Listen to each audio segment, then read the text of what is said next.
Shalom Bapak Ibu, saudara-saudara yang kekasih dalam Tuhan Yesus Kristus. Berjumpa lagi di tahun yang baru ini, tahun yang mungkin banyak kesulitan, tapi juga tahun yang penuh dengan pengharapan. Nah, sebelum mendengarkan firman Tuhan, marilah kita berdoa. Tuhan Allah Bapa kami yang ada dalam kerajaan surga yang mulia, terima kasih Tuhan atas penyertaan-Mu, atas pemeliharaanmu, atas berkat-Mu, atas kesehatan yang telah Tuhan berikan di tahun yang lalu.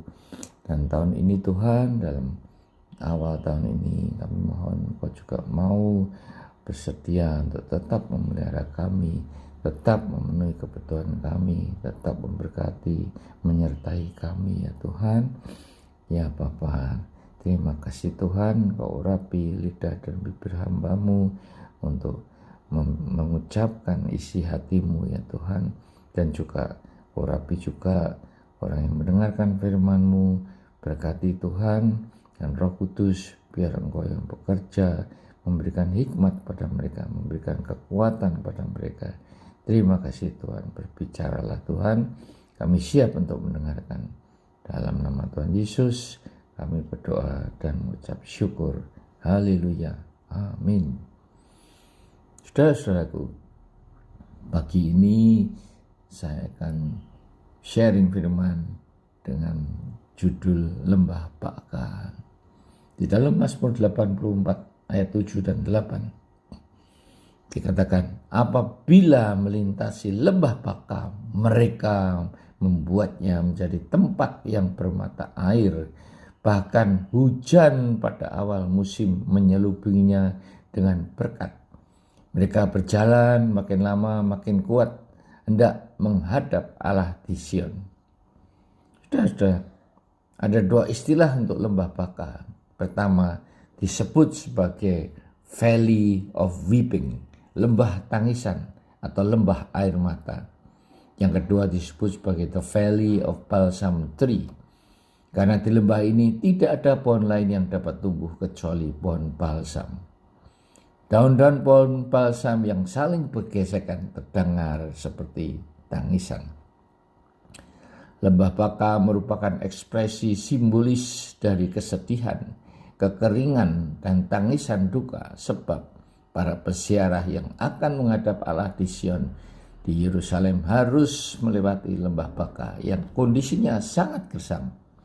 Di siang hari panasnya sangat menyengat, dengan tanah yang kering, berdebu, sehingga sering membuat patah semangat dan frustasi. Mungkin di saat ini atau di tahun yang lalu, saudara sedang berada di lembah Baka yang sering kali membuat patah semangat dan frustasi. Karena COVID, saudara kena PHK atau bisnis macet dan sebagainya. Masalah yang berkepanjangan belum juga selesai. Dunia ini dianggap sebagai lembah Baka yang penuh dengan kesesakan, kekeringan, dan air mata. Namun firman Allah akan memberikan jalan keluar dan kekuatan jika saudara saat ini sedang berada di lembah Baka. Kerinduan bersekutu dengan Allah dalam rumahnya akan membuat kita menjadi kuat dan tenang. Ketenangan inilah yang membuat kita kuat dalam lembah Baka.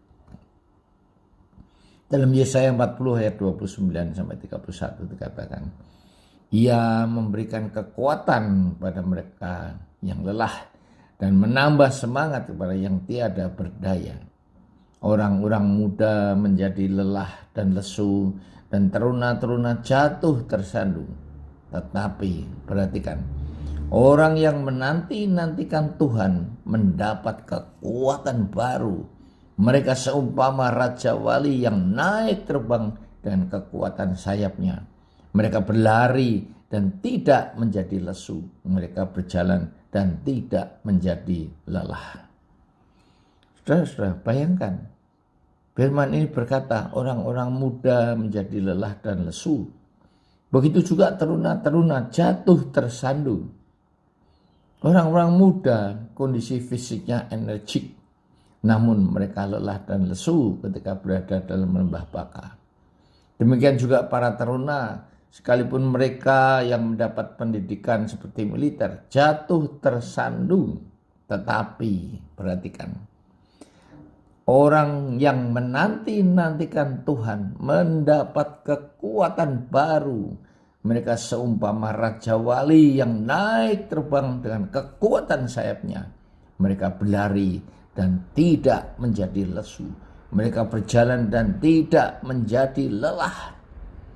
Ternyata meskipun sudah tidak muda atau seperti teruna, orang-orang ini malah mendapatkan kekuatan baru seperti raja wali ketika mereka menanti-nantikan Tuhan. Nah, mengapa diibaratkan sebagai burung raja wali? Burung raja wali adalah burung yang tahan terhadap sinar matahari dan dapat terbang tinggi melebihi burung-burung lainnya, sehingga ketika mangsa yang dicengkeramnya akan direbut burung lain, maka dia akan naik terbang tinggi sehingga lawan-lawannya tidak dapat mengikuti dia.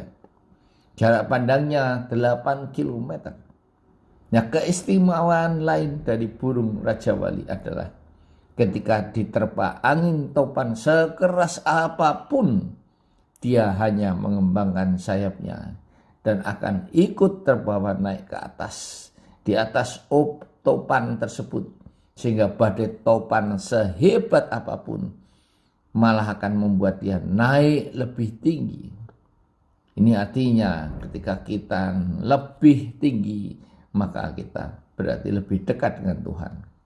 Nah, ketika burung raja wali sudah tua, paruh dan cakarnya bengkok sehingga sulit untuk mematok dan mencengkeram mangsanya. Badannya berat karena bulu-bulu sayapnya menjadi tebal, maka dia naik ke tempat yang tinggi dan mulai mematok-matokkan paruhnya di bebatuan sampai berdarah-darah agar terlepas. Setelah paruhnya tumbuh, dia mulai mematuk cakar-cakarnya sampai lepas. Dan akhirnya bulu-bulu dan sayapnya dicabuti semua, sehingga tumbuh bulu dan sayap yang baru. Dan badannya menjadi ringan dan dapat terbang dengan kecepatan seperti semula. Dan semua proses transformasi ini dilakukan selama 1,5 tahun. Dan pada masa ini, burung raja wali yang lain akan memberinya makan. Saudaraku yang sedang di lembah Baka, ingatlah bahwa saat ini saudara sedang melewati masa transformasi seperti burung raja wali. Sebentar lagi saudara akan mempunyai semangat baru, harapan baru, kekuatan baru sebagai raja wali baru yang menjadi muda. Telah melewati masa kesulitan dan penderitaan dalam masa transformasinya, untuk mengubah dirinya menjadi raja wali yang hanya perlu mengembangkan sayapnya di atas badai topan masalah yang sedang melanda kehidupan saudara. Saudara hanya perlu iman bahwa Tuhan akan membuat segala sesuatu indah pada waktunya. Dia juga turut bekerja dalam segala sesuatu untuk mendatangkan kebaikan bagi mereka yang mengasihi Dia, sehingga namanya dipermuliakan. Ya, ingatlah janji Tuhan dalam Roma 10 ayat 11. Dalam Amplified Classic Bible, Roma 10 ayat 11 berkata, "The scripture says, no man who believes in him," that is, who dares to rely on and trust in him, "will ever be put to shame or be disappointed."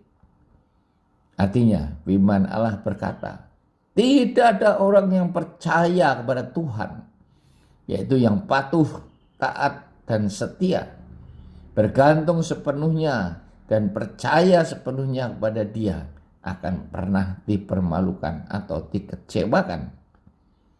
Yang kita perlukan hanya iman percaya saja dan menjadi pelaku-pelaku firman. Sisanya adalah bagian Tuhan untuk menyelesaikan masalah kita. Dalam 1 Korintus 10 ayat 13. Pencobaan-pencobaan yang kamu alami ialah pencobaan-pencobaan biasa yang tidak melebihi kekuatan manusia. Sebab Allah itu setia, dan karena itu Ia tidak akan membiarkan kamu dicobai melampaui kekuatanmu. Pada waktu kamu dicobai, Ia akan memberikan kepadamu jalan keluar sehingga kamu dapat menanggungnya. Saudara-saudara, masalah itu diizinkan Tuhan untuk pemurnian sifat dan karakter kita, serta untuk meningkatkan level iman kita. Ibarat ujian kenaikan tingkat dari SD sampai S3. Makin tinggi gelar yang akan dicapai, makin sulit juga soal-soal ujiannya. Namun yang pasti, ujian kenaikan tingkat dari SD ke SMP tidak akan diberikan soal-soal ujian untuk SMU. Karena pasti tidak akan ada yang lulus, apalagi soal-soal ujian untuk S3.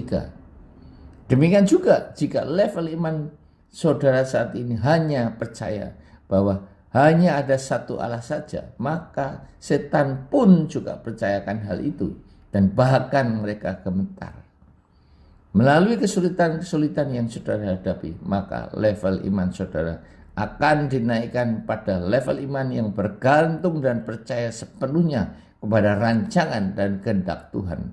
Seperti ayat Roma 10 ayat 11 tadi, yaitu dengan patuh, taat, dan setia, bergantung sepenuhnya kepada kehendak dan rancangannya, dan percaya sepenuhnya kepada Tuhan, maka janji Tuhan akan senantiasa memelihara dan melindungi saudara. Janjinya pasti digenapi, karena firman-Nya ya dan amin. Amin. Mari saudara kita berdoa. Bapa yang ada di surga, terima kasih atas firman-Mu pagi ini ya Tuhan, yang memberikan kekuatan kepada kami ketika kami sedang berada di lembah baka. Tuhan, setelah mendengarkan firman-Mu ya Tuhan, masalah apapun yang sedang dialami oleh pendengar ini ya Tuhan, baik mereka yang sakit, mengalami masalah keuangan, masalah keluarga, masalah kesehatan, apapun juga, ya Tuhan, Kau berkati mereka, berikan jalan keluar, berikan kekuatan seperti janji-Mu ya Tuhan, bahwa Engkau adalah Allah yang setia, akan memberikan jalan keluar untuk memberkati mereka ya Tuhan, sehingga mereka keluar dari lembah baka dan menuju Bukit Sion. Terima kasih Tuhan. Berbicaralah Tuhan, hamba-Mu sudah selesai bicara dan Roh Kudus tetap bekerja untuk menyertai dan membimbing anak-anak-Mu yang mendengarkan firman ini. Dalam nama Tuhan Yesus kami berdoa dan bersyukur. Amin.